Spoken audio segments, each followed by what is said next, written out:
Good evening. Hi, everyone. Welcome to this evening's presentation. I'm very excited to have Dom English and Carolyn Shrives with us tonight. And they're going to present the Australian Economic Accelerator, which is a brand new funding support scheme trying to pull IP out of universities and push it towards the commercialisation pathway. Personally, I'm actually really excited about this presentation.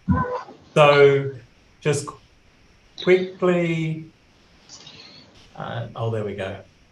I'd like to acknowledge the traditional owners of the land on which we are all meeting this evening. I pay my respects to their elders past, present and emerging, and the Aboriginals, elders of the communities who may be joining us today. I give special acknowledgement. Look, just as anyone who doesn't know, this seminar's put on by AMC. AMC is a pre-seed investment fund helping to de-risk early stage entities and preparing them for formal investment opportunities. Our main selection criteria is that you've used AMP technology platforms to develop your product. And this seminar series focuses on manufacturing for startups. It's designed to highlight the issues facing startups working in the manufacturing space. And our upcoming sessions include design for manufacture, venture capital for manufacture, and fast tracking your factory. And without further ado, I welcome Dom and Carolyn. Thank you. I'm going to disconnect. Thanks, John. And I'm just hoping that somebody will shout if you can't hear me now, or at least. We're all still good, John? Yeah, okay. Carolyn's thumbs up. Yep. Excellent. Thanks, Matt. All right, good afternoon, or good evening all. I'd like to add my acknowledgement to John's acknowledgement of traditional custodians of the land we're meeting, in my case, the Ngunnawal and Ngambri people of the Canberra regions. I also like, when I'm meeting with public servants, to remind the public servants that we have a special duty in bringing forward practical reconciliation in all of our work, and I think that reminder serves us well in the scientific community as well. Let me also acknowledge the excellent work that ANFF does, both as a facility in the National Collaborative Research Infrastructure system and also as a provocateur for engagement between science and research and the industry community around town, the translation community, the very tangible, practical nature of the facilities that are being managed and the people that do it make the ANFF one of the facilities that we really do see a great contribution on that front. So pleased to support its community as well as the projects that John and Matthew and others are rolling forward. Carolyn Shrives is with me on screen, but also on the card for speaking, although Carolyn knows the odds of me actually drawing breath long enough to let her talk is low, so we'll see how that goes. I do have a presentation. I'm a public servant. I have PowerPoint as a disease, so Matt, if you're able to chuck that on the screen now, that'll let me rock and roll. I do work for a technologically challenged organisation that doesn't integrate well with the rest of the world because of our various security requirements, and so therefore I'm going to have to do the imperious turn now every now and again to poor Matthew, so appreciate his support. But we will talk about the accelerator, but I'll talk about it a bit in context because it's part of a broader strategy around university research commercialisation and an action plan that I hesitate to call an action plan these days because it's been out for so long and so many things are still being actioned that the more plan has been done than action to this point, but we're I think about to crest the hill where that changes, given a few things have moved on more recently. So let's roll forward, if that's okay, Matthew. So when we started the plan, it was described as having 3 key elements to drive forward the research commercialisation challenge. I won't, I think, trouble you with too much time on the case for these measures, though I'm very happy to come back to that if need be. But I will say that we've always acknowledged 2 things as we developed the Research Commercialisation Action Plan that were very important to both the way we frame policy advice to the Minister as well as then how we help the Minister frame the strategy going forward. And that is that this is a 2-way street. We know that, you know that, and industry, when they're being honest, knows that too. At times, you've heard it characterised in ways that don't acknowledge that need for both supply and demand of technology for commercialisation purposes or translation purposes needs to have a willing participant and an audience on the other side. And so we've been framing our strategy very, very clearly in our mind to build those connections in a way where we focus on what the university system can do to bring forward its IP, as John said, but build the habits of collaboration between universities and industry in a way that makes that system more resilient and robust over time. So again, happy to be challenged about that, how we've executed on that ambition in the plan, but please let me acknowledge at the beginning that I don't lay the problems with research, translation and commercialisation simply at the feet of the universities, but what I do have control of are some levers that are relevant to universities and hopefully build an ecosystem that works. The other thing is we cannot do any of this without having a strong, vibrant and meaningful basic research system. And so therefore all of the measures I'm talking about today have been funded additional to the orthodox basic research endeavour, both the ARC grant funding system and the block grant system that we administer for the department to universities for their existing research endeavour were protected as we rolled out this new agenda. What we're hoping to do is use this new agenda to demonstrate how, you know, at least some players and some activities within the system might evolve over time to strengthen those commercialisation pathways. So, like I say, happy to come back and talk about what that means in terms of our execution of the strategy, but they're 2 of the very core elements of our strategy. Having accepted that we can build this ecosystem to be more effective over time, we think of it as having, as the screen says, 3 core elements to the structure. One is we invested in what we say is in commercialisation leading universities.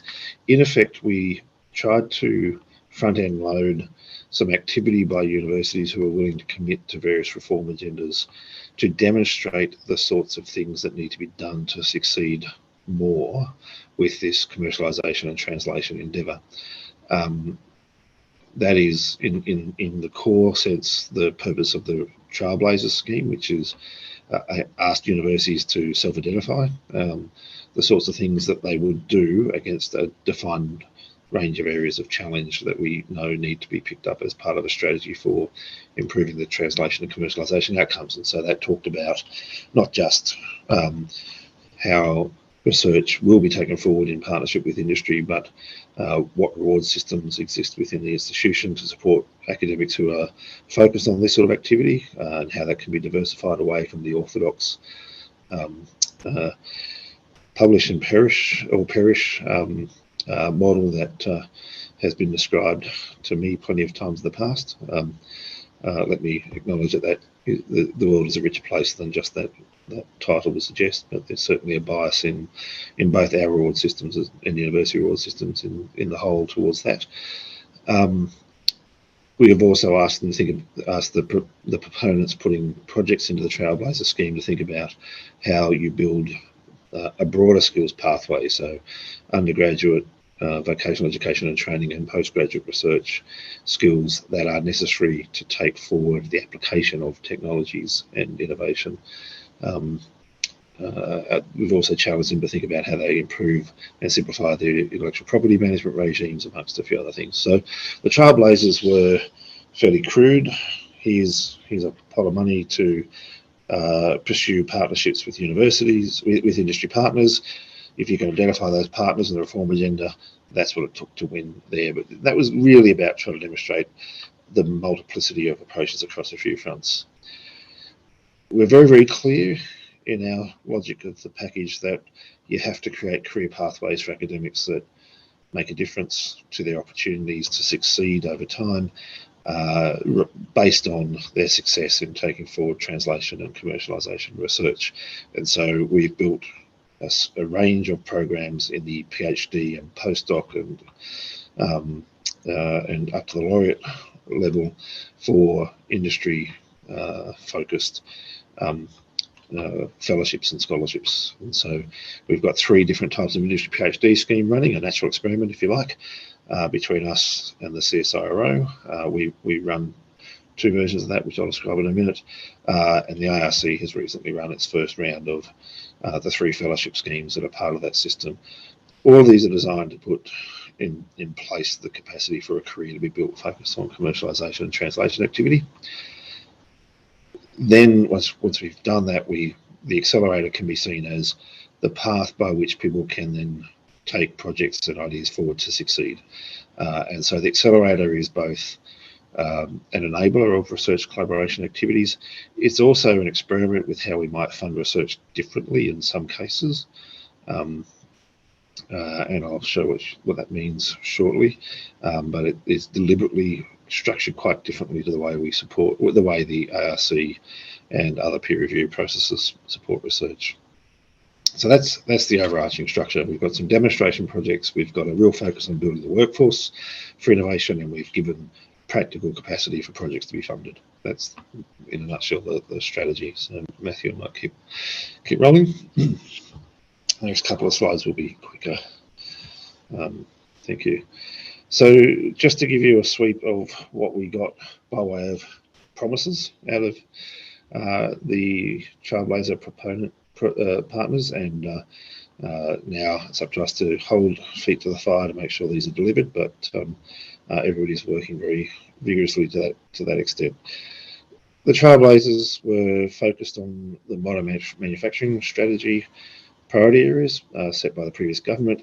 Unsurprisingly, they're not a million miles from the current government's National Reconstruction Fund priorities, so they're still quite relevant across the board, and you can see they're in areas that should surprise nobody in terms of the opportunities and the challenges Australia faces.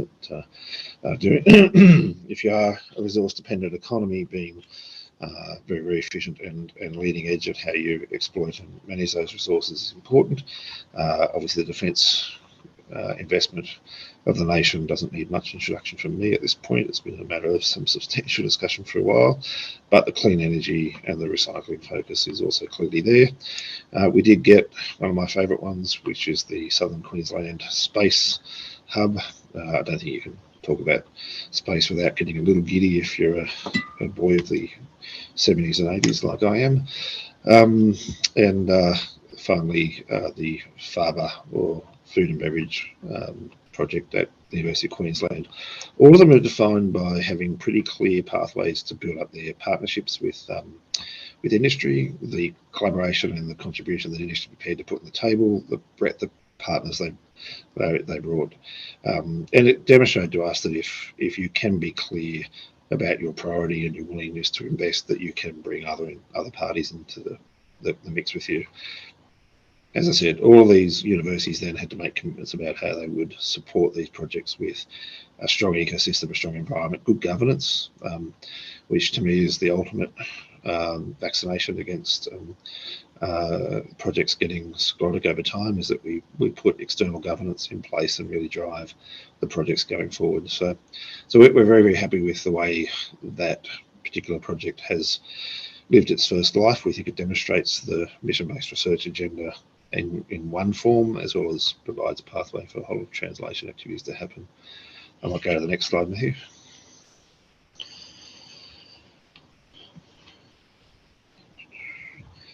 So just to give a couple of examples of the sorts of things that the scheme is going to support. I pause here in part because these, you'll see later, they're also precursors to the sorts of things we think the accelerator may end up being able to support. So again, all of the Trailblazer was designed to be a bit of proof of concept. And again, my team knows my biases. They put the wind tunnel at the top of the list that's being built at the University of Southern Queensland. This is, I believe, going to become the biggest, fastest, I think fastest, actually not necessarily biggest, wind tunnel in the Southern Hemisphere. And that will then create a whole lot of capacity to allow industry to test and prototype high-speed equipment. But you can see also the Innovation Centre at Farber and the pilot projects in the resources centre are both quite tangible projects. So again, that's probably enough on Trailblazers because that's a closed scheme and that's not very helpful for the rest of you. So we'll keep rolling, Matthew. So as I said, we've thought a lot about how to build the pathway for more breadth and diversity in the academic career streams focused on translation. And so on the left in the green bubbles, so the different types of industry focused PhDs that we're rolling out at the moment. Those numbers, those places are over a number of years, and so while they're good numbers, they're not necessarily going to dominate the system on their own unless they become good examples of how people can evolve their PhD systems into the future. But the industry-linked PhDs are pretty much what it says on the wrapper, that they provide a pathway to support with additional funding PhD programs that are developed in collaboration with industry partners and focus on industry problems. The industry researcher PhD is a little less clearly described on the page, but that is actually where we're saying to industry, if you have staff that are interested in a PhD, there's some small funding amounts to support them and to support release time for them to engage with the university to take a PhD. And then the CSRO industry PhDs are building off a pretty successful existing scheme where CSRO is already hosting plenty of PhD students across a range of programs that they deliver. We've put more into that to expand it up.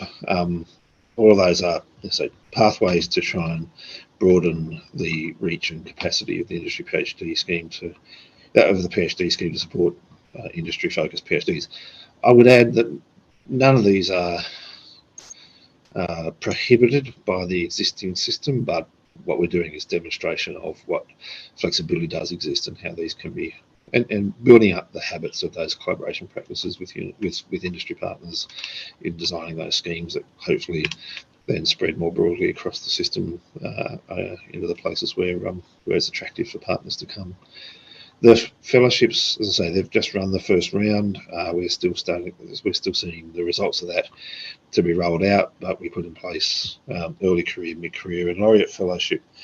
There's places in the ARC fellowship schemes to support industry focused and translation focused research and academics. Again, we believe we've built the pathway here, the ecosystem that allows people to really expect that they can build a successful career over time out of translation research. And again, lots of this can be done in the existing system. Sometimes you've got to put the example out and show how it can be done and how things can work to get evolution and innovation over time. We'll keep rolling, Matthew. So you'll see on the next slide the timetable that we've been working towards implementing the first round of these schemes.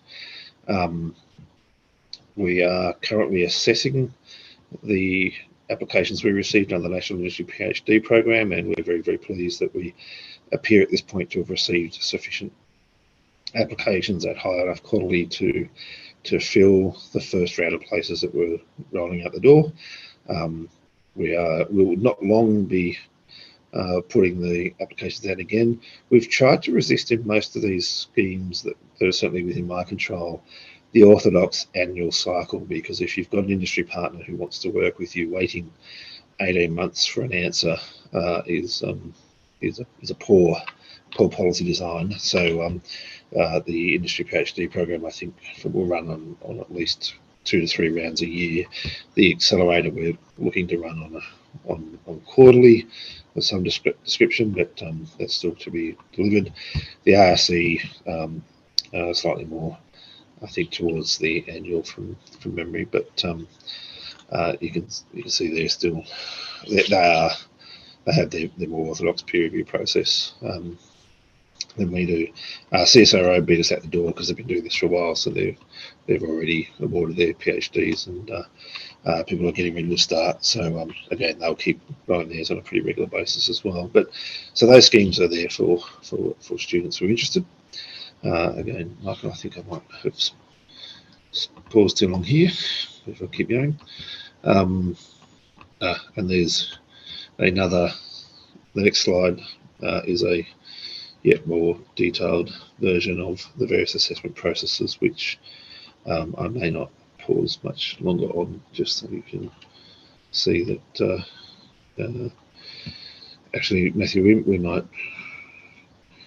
I want to leave with a version you can share around, but there's probably some here that some stuff here I might have to fix. Now I just saw something, so I'll fix that after this and send it back to you. All right. So the accelerator, the headline program, which I've taken half of the presentation to get to.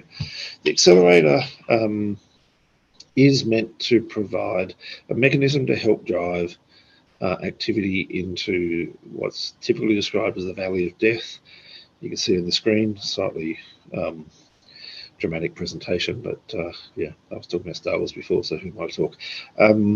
The accelerator tries to take projects that have already had the basic research done and support those projects to roll through that middle stage of proving commercial value. And so we have a funding model that provides funding for what we call stage 1 and stage 2, or my friends in the office have renamed Ignite and Innovate because I thought it was better.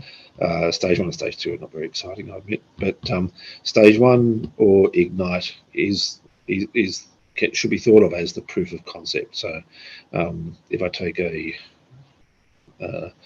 fraught example, but one that probably applies more in this audience than some others, taking an idea research outcome from the laptop to the workshop bench and proving it can be made to work in a practical environment.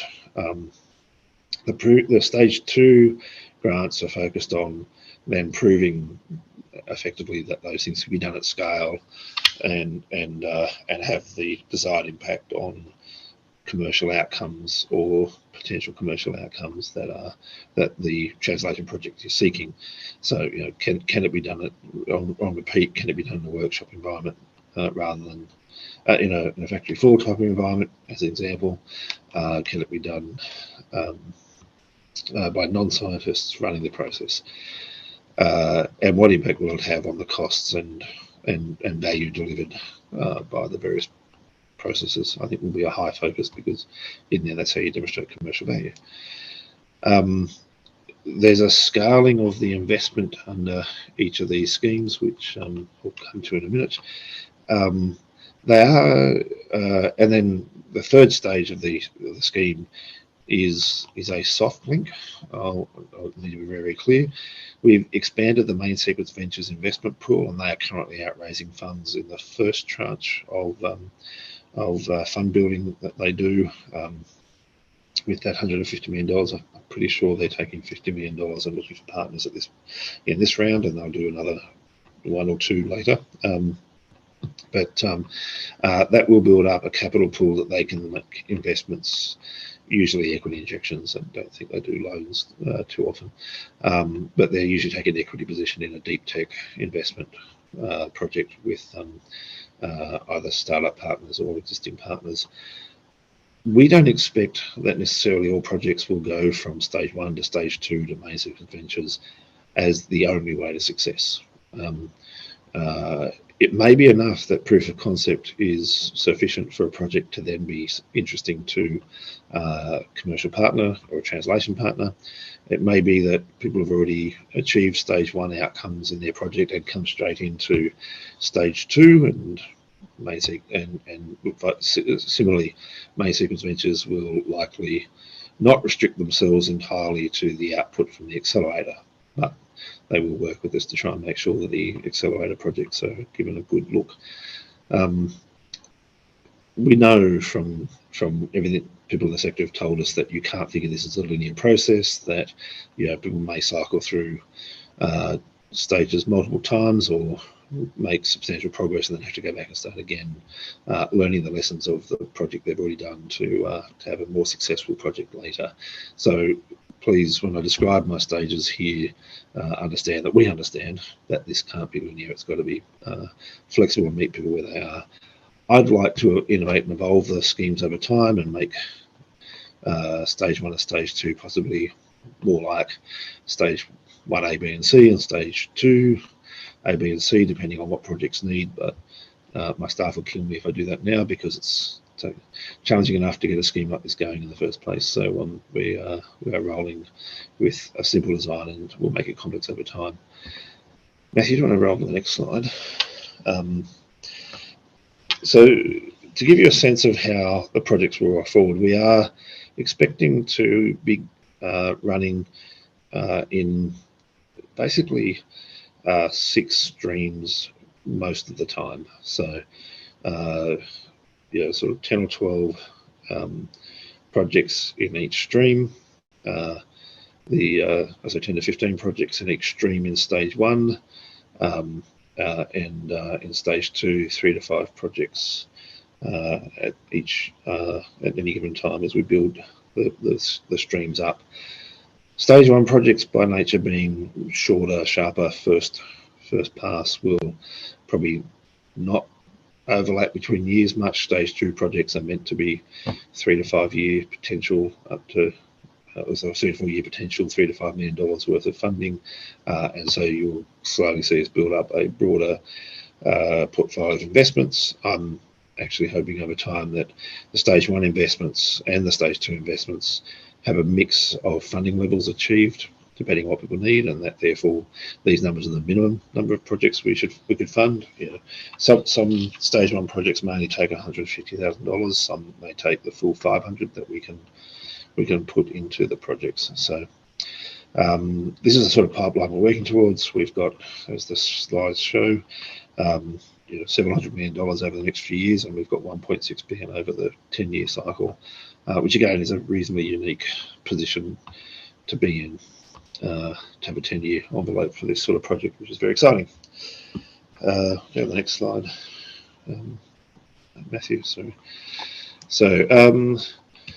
we are currently recruiting people to try and give us the expertise that I'm sure you're all sitting there thinking, what will the Department of Education know about translation and commercialisation outcomes? And generally, you're right, especially if you're looking at me. I know about moving papers from one office to another and convincing ministers not to do things or to do things as the needs arise. And so we are looking for what we're calling priority managers, who will be people with experience in both research and commercialisation and translation. We've got our first tranche starting at the moment, and we're working on the next group. What we expect from those people is that they will spend a lot of time curating this ecosystem, not just assessing projects. And so we're very enthusiastic about the idea that they will build communities of interest. They'll help industry partners identify their problem and who in the research community can work with them on those things. They will build connections such as through our industry reference groups to try and build a deeper understanding of the problems that should be being picked up through the funding system we've got. They will obviously work with us and the board to determine funding outcomes, but so if they just turn into simple grant management folk, that will be a fail on my behalf. And they will then hopefully have the capacity to coach projects through with identifying skills gaps or connections that need to be made to get success. So again, a bit of a build for us. We're also working to get an advisory board established of people with substantial experience in research, commercialisation and translation. We were impressed by the sort of people we had helping us design these schemes. If you think of people who've run Siemens, and the current chair, whose name I forget, Carolyn will remind me, of the Industry Innovation and Science Australia Board. Andrew Stevens. Andrew Stevens, yes. When you tap these sorts of folk, we've also got a partner from Woodside who's been working with us on a range of projects as well, their Chief Tech Officer. It's clear the sort of insight they can bring from the activities they undertake in their day-to-day work about what the commercial opportunities and potential of research is. So I might roll forward still, Matthew. So we, as I say, in our timeline, we are in the middle of rolling a seed scheme out, or pilot scheme, which was happening before the legislation had been passed, because I could take advantage of some of the legislative flexibility available to me now to get going. We received excellent proposals into that scheme, and currently working through the very tough task of deciding who gets some money. And we'll shortly shut the second round of the seed. The difference between the two rounds at this point is simply focus areas. So the first one had medical science and renewables, and the second one has resources and ag and fisheries and forestries as the focus. The point of that is that we then can do a little bit of investing in building the knowledge or getting the right people to make assessments and understand the environment that these projects would work in, not just the quality of the words on the page. I think, as I said, I made a claim at the beginning that it's quite different to the sorts of schemes that we've run in the past through, like the ARC, where you make an application, you have a very tough, fought and very detailed process to win a substantial amount of money over a number of years. Our progressive build model is designed to provide a different opportunity, a different pathway for projects that have the potential to contribute to areas of national interest in research, translation and commercialisation. Look, I've got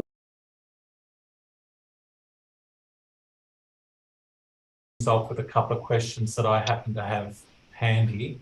Yes. My main query is just to explore the industry partnership piece. To get the stage 2 funding, you have to have effectively matching money from industry, is my understanding. Is that correct? That is a final detail that the guidelines are still being consulted at the moment, but yes, that's our starting proposition for those consultations. And given the number of projects coming through, we're sort of looking for 100 industry partners a year. I mean, obviously, as you say, not all the projects will progress to stage 2, but even if it's say 50, that's a lot of industry partners to identify. I'm not suggesting they're not there, but I almost feel that part of this to work efficiently is finding a mechanism to matchmake and bring industry in and get them really engaged. Has there been any discussion about how that might be facilitated? So we agree entirely that this is an ecosystem we've got to build and build consciously, because it's you can see where it works and you can see the shadows where it's not working. So that's why I tried to, when I was talking about the priority manager team that we'll have, trying to build up the knowledge and the expertise necessary to make the scheme a success. One of an element of their tasking will be to develop relationships, partnerships, discussions and forums and opportunities for industry partners and university researchers to get together to understand each other's work and the opportunity they have to collaborate. So we have access to some databases that I hope we can start to exploit, which would tell us which industry folk are active in research as a good starting point for those who might be interested in more partnerships over time with universities. We will be reaching out to those people and trying to identify what their problems are, what their issues they want to see coming down the pipeline in terms of potential solutions, and also who are their supply partners they're working with that we may be able to then reach into another level of detail to make those connections. I know that there are workshops, forums and conferences all over the place, but I'm hoping that we can construct some discussions like that that are interesting and different and material enough to be attractive. So one of the ideas I've had, and I'm very open to people putting other ideas into our consultation process and helping us out with this, is that we identify a large player in an industry of interest to us who is active in the innovation and research space. We get them to bring some of their key suppliers along for a discussion, and we have a select group of researchers who can sit and have a discussion about the problems they're trying to solve, not the research that we're trying to do right now, but the problems that the industry need to deal with to be successful in the medium term, and that can build both trust and understanding. We understand we've got to be careful that we can't expect competitors to come into the same room together. That's why we think we've got to build these relationships with a lot of care and a lot of curation. So that's at one side. I mean, obviously there are other policy mechanisms in the mix that government is still working through from time to time. So the National Reconstruction Foundation is a large potential for us, I think, to really understand the problems that they are looking at working with industry to solve, and to make sure that those industry projects that get funded through the National Reconstruction Fund understand the opportunity to work with universities and researchers to solve their problems. And that's on us, right? We know who the folk are. I'm talking to them already, as is Carolyn, about the work they're doing to set the fund up, how they're going to prioritise, how they're going to manage the scheme. And we can make those connections happen if we put our shoulders to those wheels. We're also looking for opportunities to influence policy development over time, and we've been keen to try and advance discussions with the Commonwealth around things like patent boxes and that sort of activity, which we think also help build up industry partners, opportunities for industry partnership now. So the Treasury is running an experiment down that channel at the moment in the health research area, and we're watching that with deep interest. So I've probably taken a little bit too long in answering your question, John, because I am really open for business on this. If there are other ideas that people are seeing work, we'd love to hear. Yeah. No, look, I'll just comment that I can see there's a lot of thoughts being put into this, and I can see there's a lot of moving parts. Yep. You know, the PhD and fellowship program is also part of the solution. Yep. And you know, it's a great model. It's perhaps not perfect. Who knows until we've tested it. Exactly. But it's a good starting point. Look, I've got a few questions coming in, so I'll address some of those. Victoria Haritos has asked, who's the industry reference group? And I think something in addition to that is I assume there's going to be themes around each of the areas. So will you build an industry reference group thematically and then try and bring them all together, or how will that work? Yeah, so I think part of what we want to do over time, and part of the reason why I did labour the point about the Trailblazers, is a clear identification of sort of priority areas we want to work in is really important. Also, attracting the eye of industry players in those sectors and building those opportunities for partnership and communication between industry and researchers to just break down the barriers to that collaboration. So we will have at least 5 or 6 priority areas each year we're working to roll out investments in, and they will start a little higher than I'd like, but just naturally at this point we're going to be a little more conservative and cautious. But it will be aligned with the National Reconstruction Fund priorities, such as around things like renewable energy and conservation and food production sort of priorities. Within those, we're doing a lot of work to try and identify areas. This is where, and so in that sort of high level 6 areas, we will try and build an industry partnership, industry reference group that can inform the priorities and issues that we then look for as we're assessing or inviting research projects and assessing them, research translation projects, I should say, and assessing them. So I can talk about possibly, I use an example usually that talks about space because I think I've already demonstrated my slide obsession, but also it's now safe because it's not on our list explicitly. It's a bit more embedded. But if you're going to make investments in research translation in space, you could talk about the launch systems. You could talk about, how we build a good small satellite capacity that we can control each satellite, or we could talk about the equipment we could put onto other people's larger satellites. You can talk about the collection of data, and you can talk about the exploitation of the data gathered from space. All those 5 are worth thinking about as a focus for our investment. And we think each time we run an invitation to apply, we should have a focus area. We should inform that by a discussion with the industry reference group in the space area, if we were having one, and then that should give people a clear sense that. And we should accompany that with some documentation about what problems that industry are dealing with to help frame what people should be considering when they're applying, and maybe how they go and find their industry partners. So there's a lot of work which we're only just really beginning in this portfolio to try us it apart. The industry reference groups, they will be, I expect 6 of them.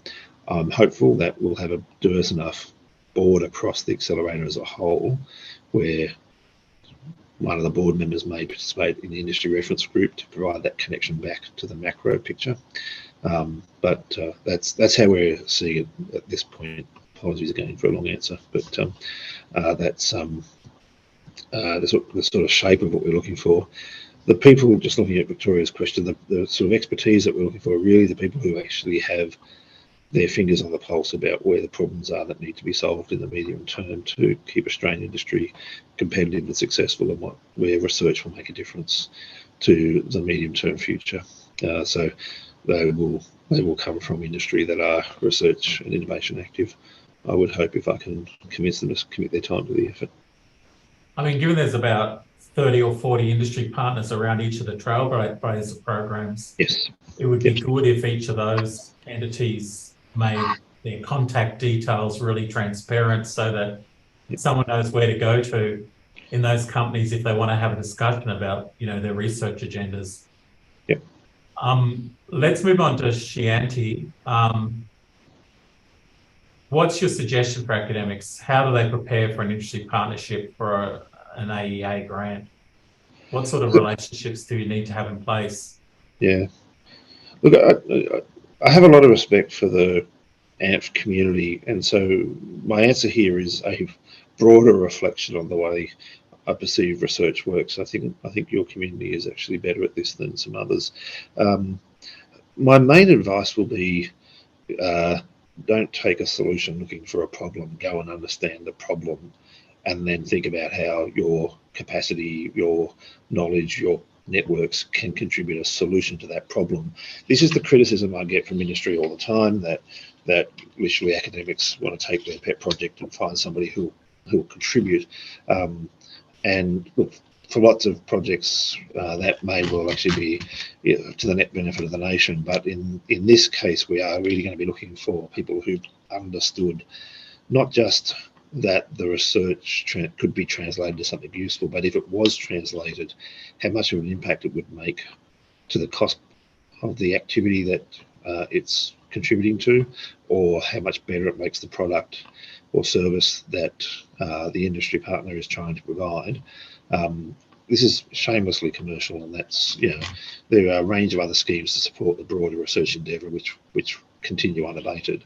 So in this one, we're going to be really, really focused on, don't just take a project and slap a industry sticker on the front and say, hey, we know this will be good for industry. It's got to be a deeper understanding about what the problem is and how the project could contribute to solving that going forward. It's not necessary that the project is necessarily a commercial winner from day one, because if it was, they don't need me, right? The industry will come and find it and pay for it if the pathway is super clear. But if there's no demonstration of that understanding of how the pathway will work, then that's going to be hard to support through our scheme. I think getting partners even conceptually engaged in stage one, where we won't necessarily have a requirement for co-contributions as a threshold, we'd probably use co-contributions as a discriminator between projects, but as a threshold, it won't be there as a threshold requirement for stage one. I don't expect at this point. Again, because I'm asking the system to innovate, I always have to catch myself, because I want us to roll out this scheme as an innovative scheme over time. So if something doesn't work, we change it. We go again, we consult, we work out what didn't work. So at this point, like I say, I'll describe to you how I think it's going to be, and then the lessons that we learned, maybe we'll change it. But the stage one, if your industry partner's there helping you define what success in the project is, helping you define what the trajectory of the project should be, that'll be great, right? That's really useful. So some industry partners would actually say, talk to us before you start any research. Exactly. And that's not a bad strategy. Build the relationship first, find out where the problems are, and then help them solve it. Look, let's move on to the anonymous number one. Can an Australian startup with its own IP apply for stage one funding? And the answer is yes, but please have an industry partner at least in the wings. Is that what you'd suggest? So there's got to be university involvement in the translation process. We're not going to be, so Carolyn will give me the eyebrows here if I get this wrong. I don't think we're going to be obsessed about where the IP started. The key thing has to be that it builds that the translation is enabled and aided by the university's partnership, and that the benefit is realised in Australia. So if the startup's already existing and trying to get overseas investors, well, that's a different market to what we're playing in. So as much as I can generically answer the question, I think that's how I would see it, unless Carolyn wants to improve on that. So this is a comment.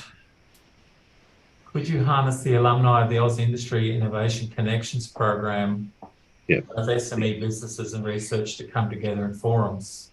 Yeah, if you mean the CSIRO scheme that had great success, or there's some others around, we are really conscious, and this is why we're working so hard with the CSIRO being a part of all of our schemes, that between the industry department and some of the projects they've run, I even think some of the partners that AMP has worked with over time in its previous efforts, these are all networks I'm going to expect my priority managers to really get out and know in their areas of expertise. And so we are really looking for those priority managers to become go-to people over time in helping just create the capacity for both systems to navigate each other better.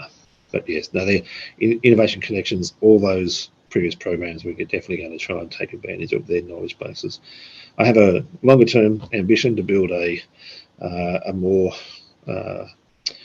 robust database of research and innovation through the use of persistent identifiers that we're working with the CSIRO on. That will take us a bit longer to get there, but obviously once we get that working, even then the big data opportunities will start to become a little more obvious to us as well.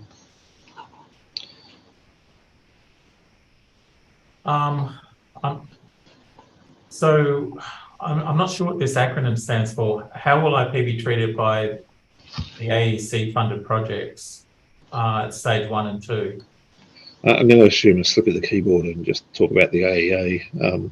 unless Anonymous wants to correct me as I start. But yeah, in the scheme, obviously the ownership of the IP brought to the project will need to stay with the original owners. The ownership within the project will need to be clearly identified at the get-go. So thanks, Anonymous. That there have to be simple, clear, and straightforward IP assignment arrangements identified at the beginning of the project. We were inclined to be a little more prescriptive at this stage, but in the sense of experiment where you have some confidence, I have limited confidence in my ability to pick what the right model of IP sharing coming out of agreement is. But so it's got to be clarity that you offer your partners. That's the great criticism. Some of this is valid, some of it's not, but the criticism I hear from the industry partners is the management of IP in universities is still a barrier to this sort of partnership and sharing, and I think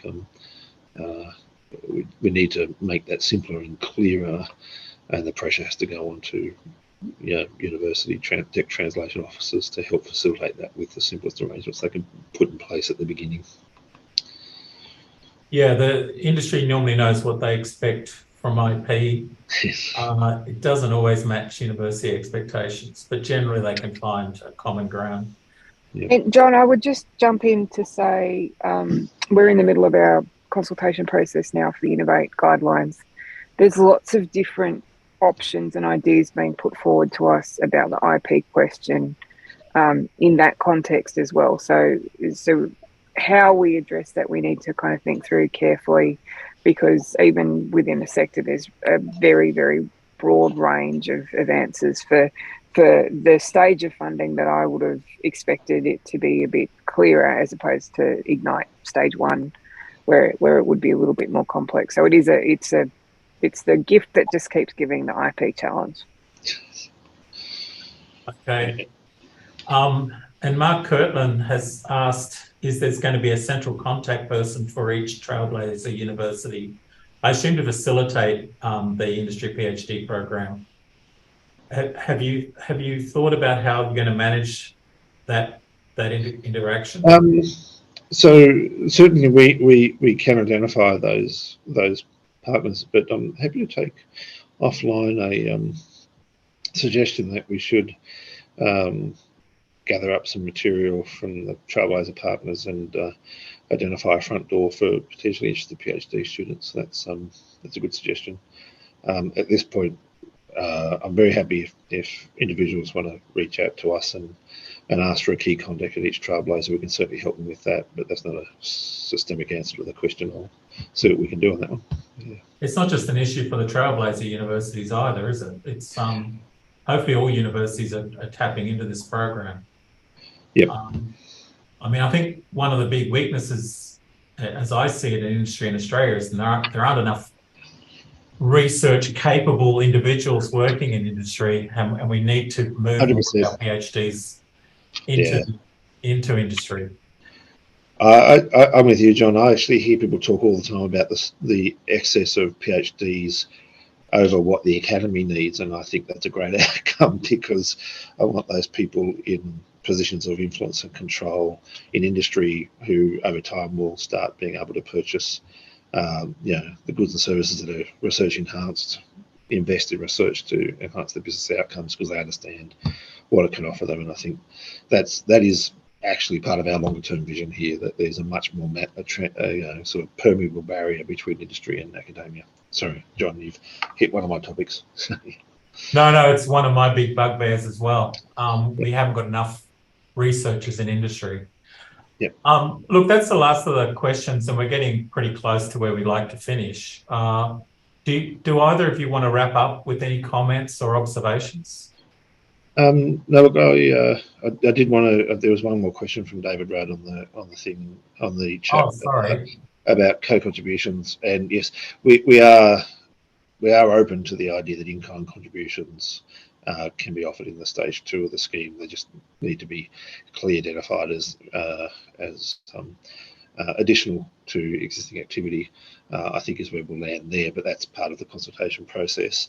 Look, overall, like I say, can I encourage you and your community to help us promote and implement the scheme, to help with any feedback on issues that make it hard for good projects to succeed. You know, we may or may not necessarily solve all those problems, but we certainly don't want to exclude good projects through ignorance. You know, it's easy to say, going to be hard to do, but I'm very, very keen that this is an innovative ecosystem where we're learning as we go, as much as the partners in the schemes are taking the benefit to learn.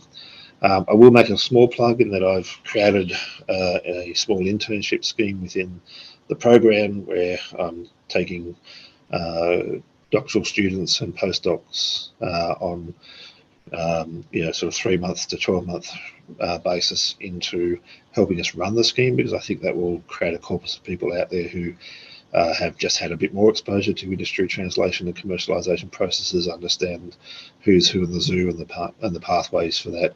So if you have you know, PhD students or recent postdocs that would find that interesting, maybe I'll put that ad out there and encourage that when we advertise that again in a few months' time, that we you know, your support for identifying people who would benefit from that opportunity as well.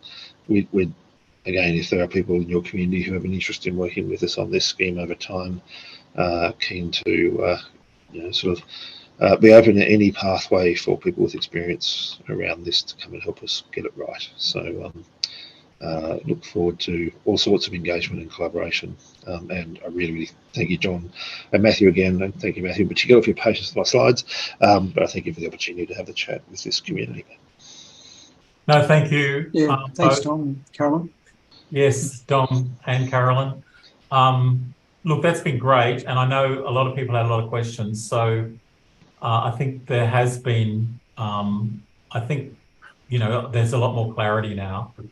I'm sure it'll continue to evolve, and very exciting. I think it's a really important program. So I look forward to seeing it being implemented. All right. As they say in the classics, if you like it, tell your friends, and if you don't, come and tell us. Good. Okay. Love to see you all. Thank you. Yes, thank you very much. And thanks everyone online for joining us.